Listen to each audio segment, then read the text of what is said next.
नमस्कार साथियों, स्वागत है आप सभी का हमारे YouTube चैनल इलाहाबाद पाठशाला। जहाँ पर देखेंगे हम क्लास मई एग्ज़ाम से रिलेटेड जो है होगा, जो मई में एग्ज़ाम होगा उससे रिलेटेड यहाँ पे वीडियो शुरू कर रहे हैं। जिसमें आज की क्लास पहली क्लास है, पहली क्लास से शुरू करेंगे जिसमें हम फंडामेंटल को डिस्कस करेंगे। इसमें देखेंगे 25 क्वेश्चन हम लेंगे। 25 क्वेश्चन में देखेंगे जितने भी क्वेश्चन हैं वो बेसिक के हैं, बिल्कुल जीरो से हैं। आपने कुछ भी नहीं पढ़ा तो वहाँ से यहाँ से शुरू कीजिए। इसमें क्लास का माध्यम हिंदी और इंग्लिश दोनों रखा गया है, जिसमें कि देखेंगे हिंदी मीडियम वाले और इंग्लिश मीडियम वाले दोनों के लिए यहाँ पर व्यवस्था की गई है। जिसमें देखेंगे हम टारगेट करते हैं कि जीरो से आपको पूरी क्लास तक लास्ट तक लेकर के चले जाएंगे, जब तक कि आपका मई में एग्ज़ाम नहीं हो जाएगा। तो ये क्लास लगातार आपको मिलती रहेगी। आज की क्लास में देखेंगे हम जो क्लास डिस्कस कर रहे हैं वो पहली क्लास है, मतलब फर्स्ट क्लास है, तो यहाँ से आप जुड़ सकते हैं। ध्यान दीजिए एक पॉइंट और, ये ट्रिपल सी वालों के लिए क्लास के लिए बेसिकली इंपॉर्टेंट क्लास है। उसके बाद प्लस देखेंगे जो बच्चे ओ लेवल का पेपर देने वाले हैं, जो जुलाई 2024 में पेपर देंगे, 2024 में देंगे, उन लोगों का भी फर्स्ट पेपर के लिए देखा जाए तो फर्स्ट पेपर के लिए सिमिलर सिलेबस होता है। तो जब सिमिलर सिलेबस होता है तो यहाँ के क्वेश्चन जो होते हैं उनके लिए वो बहुत ही बेनिफिट होंगे। तो जो ओ लेवल वाले कैंडिडेट हैं उनका भी स्वागत है यहाँ पर इस क्लास में। तो चलिए शुरू करते हैं आज की क्लास। आज की क्लास में देखेंगे पहला क्वेश्चन हमारे क्या रखा हुआ है। तो पहला क्वेश्चन देखेंगे आपके लिए है, जिसमें कि देखेंगे फर्स्ट क्वेश्चन को शुरू करते हैं। पहला क्वेश्चन है जो कह रहा है the binary equivalent of decimal 23 is. यहाँ पर देखेंगे टॉपिक को हम डिस्कस भी करेंगे, टॉपिक को डिस्कस भी करेंगे। अगर जो टॉपिक होगा कि जिसमें कि मल्टीपल टाइप से क्वेश्चन बन सकते हैं, हूबहू क्वेश्चन तो आएगा नहीं, ठीक है ना। हूबहू आ गया तो बहुत बढ़िया, छाप लियो। यहाँ पर देखेंगे अगर हूबहू नहीं आया, इसी के टाइप्स आए, डिफरेंट टाइप्स आए, तो उसे कैसे सॉल्व करेंगे। तो चूंकि हमारे पास टाइम अभी है तो इस वजह से हम क्या करेंगे, हर एक टॉपिक को थोड़ा सा समझ के चलेंगे जिससे कि आसानी हो जाए। क्वेश्चन जो होंगे वो उनसे टाइप से रिलेटेड क्वेश्चन बनेंगे तो हम आसानी से उसे कर पाएंगे। तो चलिए शुरू करते हैं। जिसमें देखेंगे पहला क्वेश्चन दिया गया है। पहला क्वेश्चन कह रहा है 0.23 का बाइनरी नंबर क्या है। यानी कि 23 एक नंबर दिया गया है, उसको बाइनरी में कन्वर्ट करें तो क्या मिलेगा, ये मिलेगा, ये मिलेगा, ये मिलेगा, तो कौन सा मिलेगा। तो इसको कन्वर्ट कैसे किया जाता है हम रूल्स देख लेते हैं। रूल्स देखेंगे तो रूल्स में देखेंगे अगर बाइनरी में कन्वर्ट करना है तो बाइनरी का बेस 2 होता है, जिसमें देखेंगे 0 और 1 कंसीडर किया जाता है। तो यहाँ पर 2 होता है तो इस नंबर को 2 से भाग तब तक देने रहना है जब तक 0 या 1 ना मिल जाए। तो यहाँ पर देखेंगे 23 रख लिया, 23 को देखेंगे 2 से डिवाइड करेंगे, तो 2 से डिवाइड करेंगे तो 2 ग्यारहवा, 2 11 से 22 हो जाएगा। इतना इधर रिमाइंडर जो बचेगा, रिमाइंडर लिखते जाना है। तो रिमाइंडर जो बचा है, रिमाइंडर बचा है 1, और यहाँ पर देखेंगे ये हो गया, फिर 2 से डिवाइड करना है तो 2 पंचे 10 हो जाएगा। यहाँ पर कितना बचेगा, रिमाइंडर 1 बचेगा, रिमाइंडर 1 बचेगा, फिर 2 से डिवाइड करेंगे, 2 से डिवाइड करेंगे 2 दूना 4 हो जाएगा। और फिर उसके बाद यहाँ पर रिमाइंडर कितना बचेगा, यहाँ पर देखेंगे 2 से फिर डिवाइड करेंगे, यहाँ रिमाइंडर कितना बचेगा, 1 बचेगा, 2 दूना 4, 1 बचेगा। यहाँ पर देखेंगे 2 एक कम 2 हो जाएगा, रिमाइंडर कितना बचेगा, 0 बचेगा। अब जब भी इसे लिखते हैं तो यहाँ पर देखेंगे, ध्यान दीजिएगा, इसको लिखने का जो क्रम होता है, यहाँ पे 1 0 1 1 1 ऐसे लिखेंगे, नीचे से ऊपर की ओर लिखते हैं। यानी कि पहले ये वाला नंबर रखेंगे और फिर उसके बाद ये वाला नंबर रखेंगे, फिर ये वाला नंबर रखेंगे, फिर ये रखेंगे, और फिर उसके बाद ये रखेंगे। इसका फाइनल आंसर जो आपका है वो ये वाला है, तो ये वाला जिसमें हो वही वाला सही है। तो बी इसका करेक्ट आंसर हो जाएगा, यानी बी इसका सही जवाब हो जाएगा। अच्छा, फिर उसके बाद इसी को पलट करके अगर पूछा जाए कि जैसे ये नंबर दिया रहे क्वेश्चन में, ये दिया रहे, और फिर उसके बाद ये नंबर जानने का प्रयास किया जाए, तो फिर क्या करेंगे। जैसे 23 है तो इसे आप जब कन्वर्ट करेंगे तो फार्मूला एक दूसरा वाला यूज़ करना पड़ेगा। ये तो पहला फार्मूला हो गया कि अगर कोई भी नंबर अगर डेसिमल नंबर में दिया है, इसका फार्मूला है ये decimal to binary conversion, decimal to binary conversion, decimal to binary conversion ये है। अब फिर उसके बाद अगर देखेंगे बाइनरी टू डेसिमल में आ जाए तो हमें क्या करेंगे, binary to decimal conversion, decimal conversion. तो उसके लिए जो मेथड होता है वो होता है 2 की पावर यहाँ पर 0 रखनी है, और 2 की पावर यहाँ पर 1 रखना है, फिर उसके बाद 2 की पावर 2 रखनी है, और फिर उसके बाद 2 की पावर 3, और 2 की पावर यहाँ पर 4 रखना है, और 2 की पावर 5 रखना है।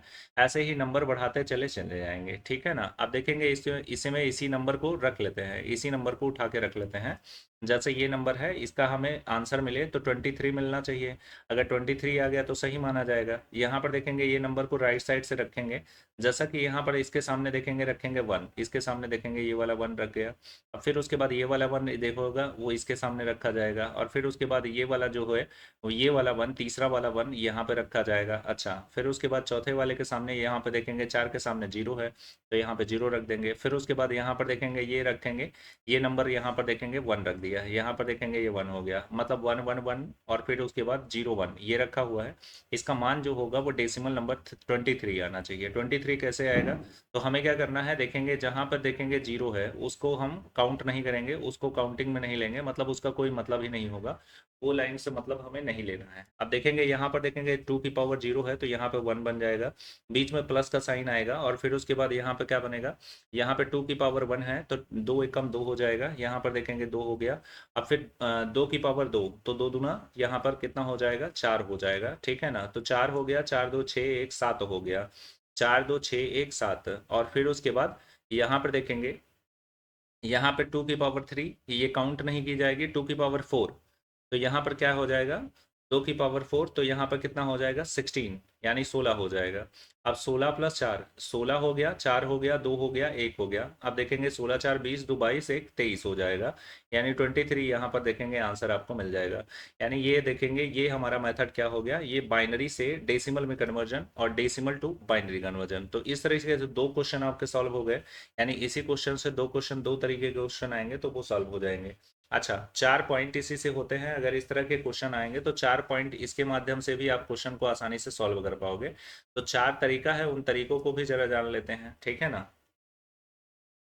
यहाँ पे देखेंगे जो पहला पॉइंट है, पहला पॉइंट होता है कि डेसिमल नंबर, पहला डेसिमल नंबर देखेंगे, डेसिमल नंबर जो होता है इसका बेस जो होता है वो होता है 10, डेसिमल का बेस 10 होता है। फिर उसके बाद देखेंगे यहाँ पर बाइनरी जो होता है, बाइनरी का जो बेस होता है वो क्या होता है, बाइनरी का बेस 2 होता है। और फिर उसके बाद यहाँ पर देखेंगे ऑक्टल होता है, तो ऑक्टल का बेस क्या होता है, ऑक्टल का बेस 8 होता है। और फिर उसके बाद नेक्स्ट क्या होता है, हेक्साडेसिमल होता है, तो हेक्साडेसिमल का बेस कितना होता है, तो हेक्साडेसिमल का बेस 16 होता है, ठीक है ना। अब अगर बेस की बात करेंगे तो यहाँ पर देखेंगे 10 जो लिखा हुआ है वो 10 डिजिट है, तो 10 डिजिट कहाँ से शुरू होगा, तो यहाँ पर देखेंगे 0 से शुरू होगा, 0 होगा, फिर 1 होगा, फिर 2 होगा, फिर 3, फिर ये कहाँ तक जाएगा, ये 9 तक जाएगा, तो इधर से 9 संख्या और इधर से 1, तो इसलिए 10 हो गया। इसमें क्या आएगा, 0 आएगा, 1 आएगा, तो 2 डिजिट है तो इसलिए 2 माना जाएगा। इसमें देखेंगे 0 से है, 0 है, 1 है, और पूरा टोटल जाएगा 7 तक, 7 तक जाएगा तो 7 इधर से, 0 1 8 हो गया, मतलब 8 डिजिट हो गए।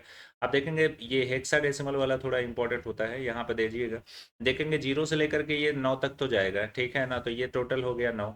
यहाँ पे देखेंगे 10 हो गया, अब जब 10 से 10 पे जाएगा तो 10 की वैल्यू यहाँ पर ए कंसीडर किया जाएगा, और 11 की वैल्यू जो होगी वो बी कंसीडर की जाएगी, और फिर 12 की वैल्यू जो होगी वो सी, और फिर उसके बाद 13 की वैल्यू जो होगी वो डी कंसीडर की जाएगी, और फिर उसके बाद 14 हो गया, यानी कि डी के बाद ई हो जाएगा, फिर उसके बाद 15 तक जाएगा, 15 तक लास्ट जाएगा, 16 तक तो जाएगा नहीं क्योंकि 0 भी काउंट करना है, तो यहाँ पर देखेंगे ई के बाद एफ हो जाएगा, यानी 15 का जो होगा वो एफ हो जाएगा। ये देखेंगे, ये हमारा ये भी पॉइंट हमें याद होना चाहिए, ये भी 1 नंबर के क्वेश्चन पूछे जाते हैं।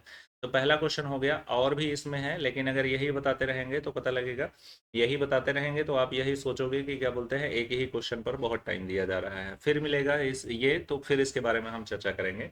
ऐसे क्वेश्चन फिर भी आएंगे, अभी तो पहली ही क्लास है, आगे देखेंगे, आगे फिर आएंगे तो फिर इसके बारे में इतना आप, इतना बच्चे जो पॉइंट है वो बिल्कुल अच्छे से नोट कर लीजिएगा और दोबारा से एक बार रिकॉल कर लीजिए। नेक्स्ट देखेंगे दूसरा, दूसरा देखेंगे यहाँ पर देखेंगे स्कैनर, स्कैनर की अगर बात करेंगे तो स्कैनर किस प्रकार का उपकरण है, तो स्कैनर देखेंगे इनपुट डिवाइस है, आउटपुट डिवाइस है, इनपुट और आउटपुट डिवाइस है, और नन ऑफ दिस। तो इसमें देखेंगे करेक्ट आंसर, दूसरे का करेक्ट आंसर आपका क्या बन जाएगा, दूसरे का करेक्ट आंसर जो होगा वो इनपुट डिवाइस, मतलब स्कैनर क्या होता है, इनपुट डिवाइस होता है। अब देखेंगे स्कैनर के बारे में भी थोड़ा सा पढ़ेंगे, मैंने बताया ना हर क्वेश्चन के बारे में डीप पढ़ेंगे थोड़ा सा। स्कैनर जो होता है उसके टाइप्स पूछे जाते हैं, अगर टाइप्स पूछे जाते हैं तो ये फैक्ट लिख लियो, यहाँ पर देखेंगे ये फैक्ट है, टाइप्स जो पूछे जाते हैं तो वहाँ पर तीन तीन टाइप बताएंगे, तीन टाइप में देखेंगे, पहला टाइप जो होता है वो होता है flat bed, flat bed scanner, flat bed scanner, और दूसरा टाइप होता है sheet fed, sheet fed scanner, और तीसरा टाइप जो होता है वो होता है hand held scanner, hand held scanner, ठीक है ना। तो हैंड हेल्ड स्कैनर। अब देखेंगे यहाँ तीन टाइप के स्कैनर पाए जाते हैं। यहाँ पर देखेंगे फ्लैट बेड स्कैनर हो गया, सीट फेड स्कैनर हो गया, हैंड हेल्ड स्कैनर हो गया। तो स्कैनर के टाइप जो होते हैं वो तीन होते हैं, ठीक है ना। और स्कैनर जो होता है वो स्पेशली इनपुट होता है, क्योंकि स्कैनर के अंदर देखेंगे कोई भी फोटो हो गया, सिग्नेचर हो गया, कुछ भी आपने रखा और फिर उसके बाद उसे स्कैन करके कंप्यूटर में अपलोड करते हो, यानी इनपुट कराने का काम करता है। तो इसका करेक्ट आंसर आपका इनपुट हो जाएगा। अगला देखेंगे नेक्स्ट क्या होता है। नेक्स्ट अगला क्वेश्चन है, अगला क्वेश्चन है सीपीयू। सीपीयू यानी क्वेश्चन नंबर 3, यानी सीपीयू की बात करेंगे तो सीपीयू जो होता है वो सेंट्रल प्रोसेसिंग यूनिट होता है, ठीक है ना। तो सेंट्रल प्रोसेसिंग यूनिट यानी डी इसका सही जवाब होगा। यानी क्वेश्चन नंबर 3 का करेक्ट आंसर आपका सेंट्रल प्रोसेसिंग यूनिट, यानी इसका करेक्ट आंसर आपका डी हो जाएगा। अच्छा, अब सीपीयू के बारे में बात कर लेते हैं। तो सीपीयू की अगर बात करते हैं तो जो सीपीयू होता है वो तीन पार्ट में डिवाइड होता है, ठीक है ना। एक मेमोरी होता है, एक सीयू होता है और एक एएलयू होता है, ठीक है ना। तो एएलयू होता है, ठीक है ना। हमारे माइंड में कहीं ना कहीं ये आता है कि ये सीपीयू होता है, तो ये सीपीयू नहीं होता है। सीपीयू ये नहीं होता है, ये कैबिनेट होता है, ठीक है ना। तो कैबिनेट होता है मतलब बॉडी होती है, ठीक है ना। ये बॉडी होती है, ये ना सीपीयू नहीं होता है, ठीक है ना। सीपीयू जो होता है वो चिप होता है, जिसे प्रोसेसर चिप के नाम से जानते हैं, ठीक है ना। तो जो प्रोसेसर होता है उसमें देखेंगे ये जो मेमोरी है, मेमोरी पार्ट हो गया, सीयू हो गया, एलयू हो गया। अब इनसे रिलेटेड भी क्वेश्चन जानकारी ले लेते हैं। मेमोरी की बात करेंगे तो मेमोरी जो होता है वो कंप्यूटर के सभी फैक्ट देख लेंगे। मेमोरी जो होता है, मेमोरी जो होता है वो सभी डाटा को स्टोर करने और डेटा प्रबंधन और डाटा मैनेज करने की सुविधा प्रदान करता है। फिर उसके बाद सीयू का काम क्या हो गया, सीयू जो होगा वो डेटा को एक स्थान से दूसरे स्थान पर ले जाने, जैसे यहाँ से यहाँ ले जाना, मतलब पूरे सिस्टम में ले जाने और उनको मैनेज कराने का काम करता है। मतलब इनपुट भी और आउटपुट में भी काम करेगा। यानी सीयू और एलयू और मेमोरी के द्वारा जो भी कार्य किया जाएगा उसमें देखेंगे सीयू का जो कार्य होगा वो एक स्थान से दूसरे स्थान पर डेटा को मैनेज कराने का काम यानी ले जाने का काम करेगा। एलयू जो होगा वो मैथमेटिकल प्रोसेस होगा, मतलब मैथमेटिकल प्रोसेस हो गया, जोड़ घटाना गुणा भाग, जोड़ घटाना गुणा भाग, इन सब चीज़ों पर देखेंगे स्पेशली काम करता है। लॉजिकल चीज़ों पर भी काम करता है ये एलयू जो होता है। एलयू जो भी कार्य करता है वो सीयू के द्वारा लाया गया डेटा या लाए गए डेटा पर काम करता है। अगर इनपुट की बात करेंगे तो इनपुट जो होता है उसे रॉ डाटा कहा जाता है और आउटपुट जो होती है उसको इंफॉर्मेशन कहा जाता है, ठीक है ना। दो पॉइंट ये भी ध्यान रखें, input raw data, output information, ठीक है ना। यहाँ पे क्वेश्चन क्या होगा सही, यहाँ पे आपका डी सही इसका जवाब हो जाएगा। अगला देखेंगे नेक्स्ट क्वेश्चन क्या है। Next question LCD. एलसीडी की बात करते हैं तो यहाँ पे भी टॉपिक देखेंगे, समझने योग्य है। फंडामेंटल का सभी टॉपिक है, फंडामेंटल के क्वेश्चन है, बिल्कुल बेसिक है। हम मान के चलते हैं कि आपको कंप्यूटर में कुछ भी नहीं आता, वहां से लेकर के चल रहे हैं, ठीक है ना। और पूरी क्लास लास्ट तक चलेगी, मतलब जब तक आपका पेपर नहीं हो जाएगा। जिस दिन पेपर नहीं हो जाएगा, जैसे जिस दिन आपका पेपर होगा उसी दिन से आपकी क्लास जो होगी वो इस मंथ की ओवर हो जाएगी, यानी कि आपका सिलेबस उसी दिन से पहले आपका खत्म हो जाएगा, ठीक है ना। तो पूरी ए टू जेड तैयारी कराई जाएगी, इसमें कुछ काटा नहीं जाएगा, ठीक है ना। इसमें कुछ पेड वेड नहीं है कि अलग से आपको पेड करोगे, पैसा दोगे तब उसे पढ़ाया जाएगा, कोई पैसा वैसा नहीं देना है। यहाँ पर देखेंगे, यहाँ पर हम पूरा क्लास आपको एक्सेस कराएंगे फ्री ऑफ कॉस्ट। यहाँ पर देख क्वेश्चन है एलसीडी। एलसीडी का पूरा नाम क्या है, मतलब इसका पूरा नाम क्या है। एलसीडी देखेंगे यहाँ पर पूछा गया है। अगर बात करते हैं मॉनिटर की, ठीक है ना, तो मॉनिटर टाइप लिखते भी जाइएगा। मॉनिटर टाइप जो होता है वो टू होता है, ठीक है ना। एक होता है सीआरटी मॉनिटर, सीआरटी मॉनिटर होता है, सीआरटी होता है। और दूसरा जो होता है वो होता है टीएफटी, टीएफटी होता है। टीएफटी के अंदर देखेंगे दो पाया जाता है, एक एलसीडी और एक एलईडी, एलसीडी और एलईडी। एलसीडी जो होता है वो क्या होता है, यहाँ पूछा गया है। एलसीडी जो होता है liquid crystal display, liquid crystal display, liquid crystal display, ठीक है ना। मैं बोल रहा हूँ वो चीज़ आप लिखिएगा, लिखने में यहाँ पर नहीं समझ में आ रहा है, ठीक है ना कुछ स्पेलिंग आपको एरर समझ में आएगा। तो जो बोल रहे हैं वो उसके हिसाब से सुनिएगा। लिक्विड क्रिस्टल डिस्प्ले, यहाँ पर देखेंगे लिक्विड क्रिस्टल डिस्प्ले, ये पहला वाला ऑप्शन, यानी 4 का ए नंबर जो है वो सही हो जाएगा। 4 का ए सही है, लिक्विड क्रिस्टल डिस्प्ले। अगर इसमें देखेंगे एलईडी का पूछा जाता तो लाइट लाइट इमिटिंग डायोड, ठीक है ना। तो लाइट इमिटिंग डायोड हो जाता। और टीएफटी का पूछा जाता तो थिन फिल्म ट्रांजिस्टर हो जाता। मॉनिटर की बात करेंगे तो मॉनिटर जो ओल्ड वाला मॉनिटर होता है ये हैवी और इनसफिशियंट होता था। आज के मॉनिटर जो होते हैं वो मॉनिटर जो होते हैं बड़े ही थिन होते हैं, पतले से होते हैं।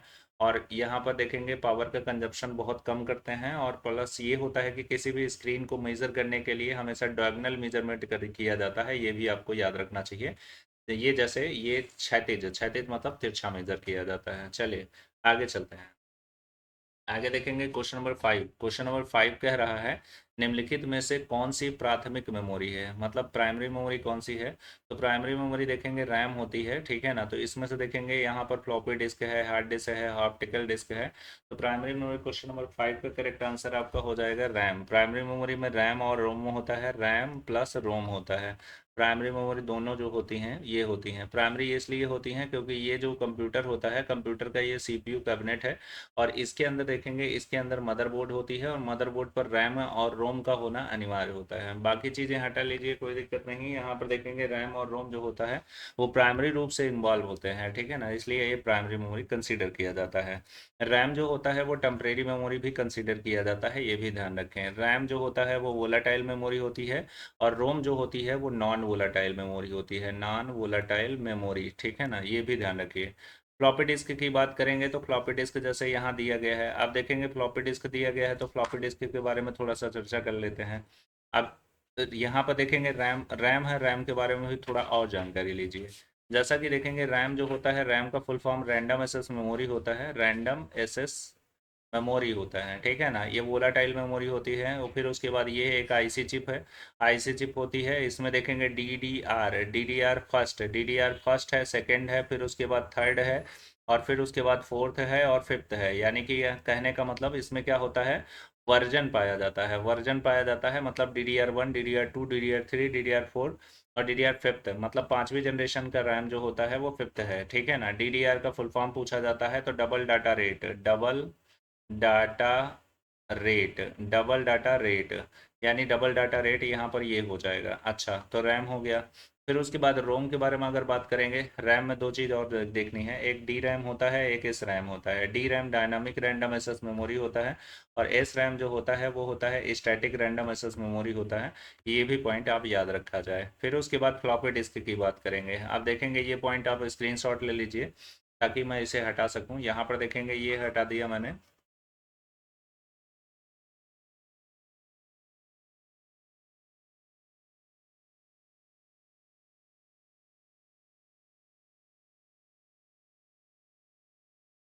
अब देखेंगे यहाँ पर देखेंगे हम फ्लॉपी डिस्क के बारे बारे में बात करेंगे। यहाँ करेक्ट आंसर हमारा ए हो जाएगा, मतलब इसका करेक्ट आंसर ए हो जाएगा।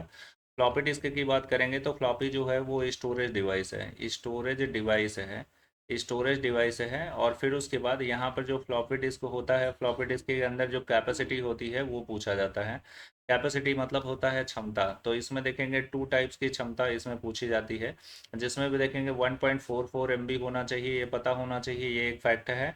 और फिर उसके बाद 2.88 MB एक फैक्ट है, तो दोनों चीज़ें आपको पता होनी चाहिए, ठीक है ना। अच्छा, फिर उसके बाद फ्लॉपी की डायमीटर की बात करेंगे तो डायमीटर मतलब होता है लंबाई गुणे चौड़ाई, लंबाई गुणे चौड़ाई। इसमें देखेंगे ये पूछा जाता है इंच में, इंच में पूछा जाएगा तो 5 सही 1/4 इंच पर टिक लगाना है। और अगर सेंटीमीटर में पूछा जाएगा तो 3.5 सेंटीमीटर लगाना है, ठीक है ना। अच्छा, फिर उसके बाद ये देखेंगे फ्लॉपी हो गया। फ्लॉपी में इतना कम कैपेसिटी पाया जाता था, ये हमारा फर्स्ट स्टोरेज डिवाइस होता है। इससे पहले मैग्नेटिक टैप होता है, मैग्नेटिक टैप होता है। फर्स्ट स्टोरेज डिवाइस कभी भी पूछा जाए तो मैग्नेटिक टैप, अगर ऑप्शन में मैग्नेटिक टैप नहीं है तो फिर फ्लॉपी डिस्क को टिक लगाइएगा। फिर उसके बाद यहाँ पर देखेंगे हार्ड डिस्क, हार्ड डिस्क की बात करेंगे तो कंप्यूटर में जो हार्ड डिस्क होता है उसके अंदर भर करके डेटा, कंप्यूटर का सब पूरा डेटा जो स्टोर होता है वो डेटा जो होता है वो हार्ड डिस्क के अंदर ही परमानेंटली स्टोर हो जाता है, ठीक है ना। तो परमानेंटली डेटा स्टोर होता है तो हार्ड डिस्क के अंदर जा करके स्टोर हो जाता है। ऑप्टिकल डिस्क की बात करेंगे तो ऑप्टिकल डिस्क में यही CD DVD ये सभी कंसिडर किया जाता है, ठीक है ना। तो ऑप्टिकल डिस्क में ये आते हैं। अगला देखेंगे क्वेश्चन नंबर 5 के बाद क्वेश्चन नंबर 6। क्वेश्चन नंबर 6 जो होता है वो डीवीडी, डीवीडी देखेंगे। डीवीडी का full form digital video disc, digital video disc ये होता है। और एक होता है digital versatile disc, digital versatile, versatile disc, दो होते हैं। अब इसमें देखेंगे जो भी हो आपका, ठीक है ना। डीवीडी देखेंगे, DVD digital video disc, digital video disc भी है, डिजिटल वर्सटाइल डिस्क है, तो हम ए वाले को टिक लगाएंगे। आजकल कहा जाता है कि यही वाला टिक लगाइए, नए ज़माने में यही वाला सही है। बाकी देखेंगे ये भी सही है, ये भी सही है, तो इसमें देखेंगे यहाँ पर देखेंगे दोनों सही है। Digital video disc, digital versatile disc, तो डीवीडी का फुल फॉर्म। डीवीडी की अगर बात करेंगे तो डीवीडी की बात करते हैं तो यहाँ पर देखेंगे ये जो डीवीडी होता है, डीवीडी की कैपेसिटी की अगर बात करेंगे तो डीवीडी की कैपेसिटी 4.1 जीबी से शुरू होती है, 4.1 जीबी से शुरू होती है अप टू 17 जीबी तक जाता है। मतलब 17 जीबी तक के स्पेस के डीवीडी हमें प्रॉफिट मतलब मार्केट में अवेलेबल हो सकती है। जिसमें कि देखेंगे डीवीडी की बात करेंगे तो डीवीडी के पहले सीडी आता है। सीडी डीवीडी की कैपेसिटी तो हो गया, सीडी की कैपेसिटी जो होता है पूछा जाता है एग्जाम में, तो 700 MB पहले हुआ करता था, 680 MB अब होता है। ठीक है ना, तो दोनों फैक्ट ये भी याद रखें, ये भी याद रखें। अगला देखेंगे, यहाँ पर देखेंगे अगला क्वेश्चन क्या है। अगला क्वेश्चन है मदरबोर्ड।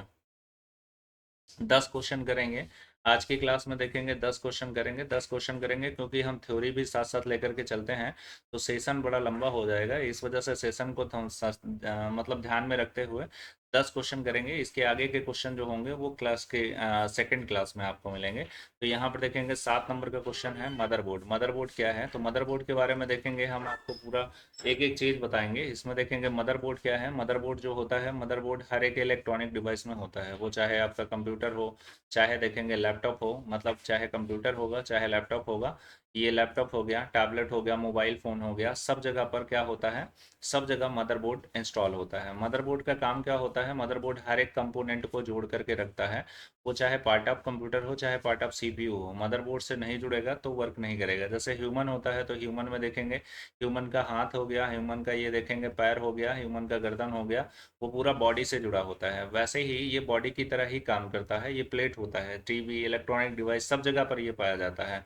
तो मदरबोर्ड क्या करता है, हमारे सभी पार्ट को संजो करके रखता है और सभी पार्ट को करंट सप्लाई प्रदान भी करता है। मतलब पावर सप्लाई प्रदान करने के साथ साथ सबके साथ कम्युनिकेशन भी करता है। जितने भी हार्डवेयर डिवाइस या हार्डवेयर कंपोनेंट जो होते हैं वो इंटरनल लगे होते हैं या बाहर से भी लगाए जाते हैं, तो मदरबोर्ड से ही जुड़ते हैं तभी फंक्शन करते हैं। तो मदरबोर्ड जो होता है, मदरबोर्ड क्या है, मदरबोर्ड एक हार्डवेयर कंपोनेंट होता है। मदरबोर्ड एक हार्डवेयर कंपोनेंट है या पार्ट है। ठीक है ना, तो मदरबोर्ड हार्डवेयर पार्ट है। ठीक है ना, तो 7 नंबर का करेक्ट आंसर आपका बी हो जाएगा। अगला देखेंगे, नेक्स्ट क्वेश्चन की बात करते हैं। नेक्स्ट क्वेश्चन में देखेंगे 8 नंबर का क्वेश्चन है। 8 नंबर के क्वेश्चन में कंप्यूटर की प्रमुख विशेषता।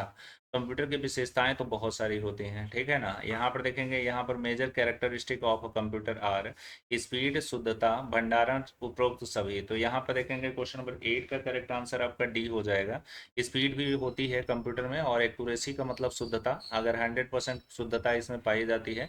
अगर ह्यूमन से कोई क्वेश्चन किया जाए तो हो सकता है कि उसमें गलती होने के चांसेस होते हैं, लेकिन कंप्यूटर से माना जाता है कि 100% एक्यूरेसी होती है। और स्टोरेज, यानी कंप्यूटर में डेटा स्टोर कर सकते हैं, तो इसका करेक्ट आंसर आपका डी बन जाएगा, यानी सही जवाब आपका डी हो जाएगा। ठीक है ना, नेक्स्ट है 8 नंबर के बाद 9 नंबर का क्वेश्चन, कंप्यूटर की सीमा। यहाँ पर देखेंगे limitation of a computer, limitation of computer is, computer की सीमा क्या है। यहाँ पर देखेंगे non accurate two no feeling, और फिर उसके बाद स्लो कैलकुलेशन, धीमी गति करना, और फिर उसके बाद नो ऑटोमेशन, कोई स्वचलन नहीं, स्वचलन है। ठीक है ना, धीमी गति करना करना, कोई प्रभाव नहीं। यहाँ पर नो फीलिंग, कोई भावना नहीं, यानी कि कंप्यूटर देखेंगे फीलिंग्स को नहीं समझता है। ठीक है ना, तो इसमें देखेंगे बाकी तीनों चीज़ें हैं, ये तीनों चीज़ें हैं लेकिन ये नहीं होता, तो इसका करेक्ट आंसर ये हो जाएगा। यही डिफरेंट है तो यही छट जाएगा। बाकी सारी चीज़ें जो है वो कंप्यूटर के अंदर होते हैं। कंप्यूटर की समय जो कंप्यूटर के अंदर लिमिटेशन होती है वो ये सभी चीज़ें पॉसिबल हैं, लेकिन यहाँ पर फेलिंग नहीं होती है। नेक्स्ट है 10 नंबर का क्वेश्चन। 10 नंबर के क्वेश्चन को लेकर के चलते हैं। वे उपकरण जिनके द्वारा कंप्यूटर में प्राप्त परिणाम को प्राप्त किया जाता है, ठीक है ना, वो क्या कहलाते हैं। तो यहाँ पर देखेंगे डिवाइसेस, कौन सी डिवाइसेस कहलाती हैं, मतलब devices by which the result obtained from the computer is called, मतलब रिजल्ट हमको कहाँ पर दिखाई देता है। ठीक है ना, तो ये हमको पता होना चाहिए। तो आउटपुट, इनपुट डिवाइस होता है इनपुट डिवाइस में, कि आउटपुट डिवाइस में, कि फिर इनडायरेक्ट डिवाइस में, कि नन ऑफ दिस में। तो इसमें 10 नंबर का करेक्ट आंसर आपका क्या बन जाएगा। इसमें देखेंगे आउटपुट डिवाइसेस में, आउटपुट डिवाइसेस मतलब मॉनिटर एक आउटपुट डिवाइसेस है। इसके सामने जितने भी लोग बैठे हुए होंगे, जैसे घर में टीवी चल रहा है तो उसमें जितने भी लोग बैठे हुए हैं सब लोग रिसीव करने वाले, यानी कि ये देने वाला हो गया। वैसे ही यहाँ पर देखेंगे मोबाइल फ़ोन हो गया। मोबाइल फ़ोन में आप लोग क्या करते हो, देखते हो तो रिसीव करने वाले, आप लोग रिसीव करने वाले, मोबाइल का स्क्रीन आउटपुट हो गया। तो यहाँ पर देखेंगे यही चीज पूछा जा रहा है, वे उपकरण जिनके द्वारा कंप्यूटर से प्राप्त परिणाम, यानी कंप्यूटर में कोई भी परिणाम प्राप्त होगा तो कंप्यूटर की स्क्रीन पर दिख जाएगा, और स्क्रीन पर दिख जाएगा तो यहाँ पर क्या लिखेंगे, स्क्रीन कौन सा डिवाइस है, आउटपुट डिवाइस, तो इसका करेक्ट आंसर क्या बन जाएगा, बी बन जाएगा। ठीक है ना, ओके। तो 10 नंबर के क्वेश्चन तक चलेंगे। 11 नंबर के क्वेश्चन में देखेंगे, 11 नंबर भी क्वेश्चन है हमारे पास। यहाँ पर देखेंगे 11, 12, 25 क्वेश्चन लाए थे, लेकिन यहाँ पर देखेंगे 10 ही क्वेश्चन को हम करेंगे।